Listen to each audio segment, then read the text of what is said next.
শিক্ষার্থীরা সর্বাত্মকভাবে আমাদের সহযোগিতা করতেছে এবং ওদের কাছ থেকে আমরা খুব ভালো ফিডব্যাক পাচ্ছি এবং ওদের সাথে মিলেমিশে আমরা কাজ করতেছি। তো ভালো লাগছে আসলে, নতুন কিছু মনে হচ্ছে, নতুন লাগছে, নতুন ডিউটিও মনে হচ্ছে যেন নতুন করতেছি। আলহামদুলিল্লাহ ভালো সব কিছু।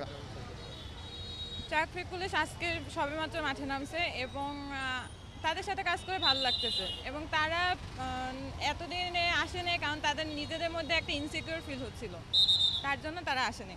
কিন্তু এখন আমরা তাদের সিকিউরিটি দিচ্ছি এবং তাদের সাথে হাতে হাত লাগিয়ে মানে মাঠে দেশ রক্ষার কাজ করতেছি।